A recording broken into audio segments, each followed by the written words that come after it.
ఉమేశ్వర గారు 3కి వచ్చారా? 3కి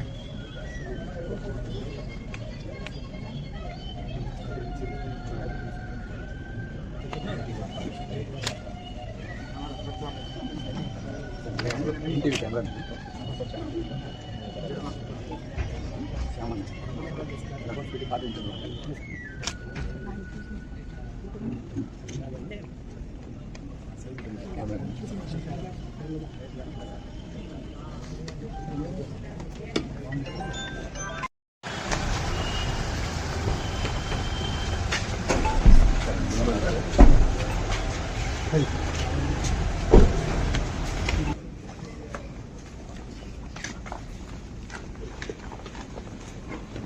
వేదిక మీద రావాల్సిందిగా కోరుతున్నాం మిత్రులు.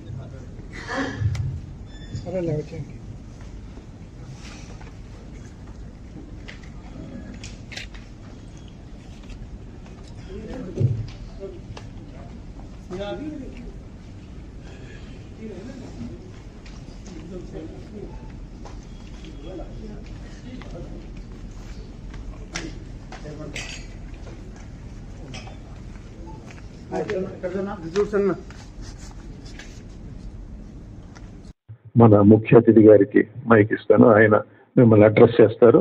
ఆ తర్వాత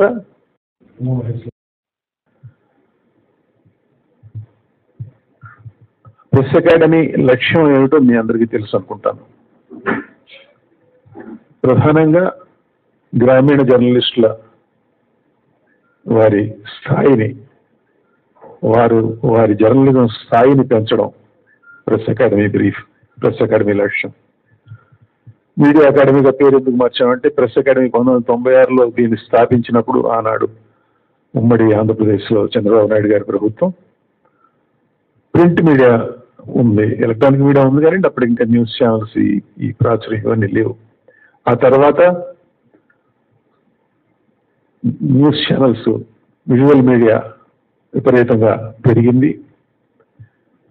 దాన్ని కూడా ఇంక్లూడ్ చేయడం కోసం గాను ప్రెస్ అనే పదం బదులు మీడియా అనే పదంతో మార్చారు. ప్రెస్ అకాడమీ పేరును మీడియా అకాడమీగా మార్చారు. గారు మీ అందరికీ తెలిసిన వ్యక్తి, చాలా మహానుభావుడు, గొప్ప జర్నలిస్టు, గొప్ప సంపాదకుడు. ఆయన గతించిన తర్వాత ఆయన గౌరవార్థం సిఆర్ చక్రవర్తుల రాఘవాచారి మీడియా అకాడమీగా పేరు మారింది. గత సంవత్సర కాలంగా మనం ప్రతి నెల ఒక జిల్లాలో గ్రామీణ విలేకరులకి ఈ పునశ్చరణ తరగతులు నిర్వహిస్తూ వస్తున్నాం. అవసరం ఏమిటి ఈ పునశ్చరణ తరగతులు అన్న ప్రశ్న కొంతమందికి రావచ్చు. మనిషి నిత్యం విద్యార్థిగానే ఉండాలి. ఏ పని చేసే వ్యక్తి అయినా చనిపోయేంత వరకు విద్యార్థిగానే ఉండాలి. నేర్చుకోవడం అనేది మనిషి చనిపోయిన రోజున మాత్రమే ఆగిపోవాలి. నేర్చుకోవడం అనేది, మనం ఒక వృత్తిలో ఉన్నాం. మన వృత్తి ఏమిటంటే చాలా ఉన్నతమైన వృత్తి. 4th ఎస్టేట్ అంటారు మనల్ని. ఎందుకు 4th ఎస్టేట్? 3 ఉన్నాయి ప్రజాస్వామ్యానికి సంబంధించి 3 స్తంభాలు: జ్యుడిషియరీ, లెజిస్లేచర్, ఎగ్జిక్యూటివ్. ఈ 3 స్తంభాల మీద, ఈ 3 కాళ్ళ మీద ఆయన ముక్కాల పీట అంత స్థిరంగా నిలబడదు. దానికి ఒక 4వ కాలు జోడిస్తే పీట నిలబడుతుంది, గట్టిగా నిలబడుద్ది, స్థిరంగా నుంచుంటుంది. అందుకే మనం 4th ఎస్టేట్ అయ్యాం.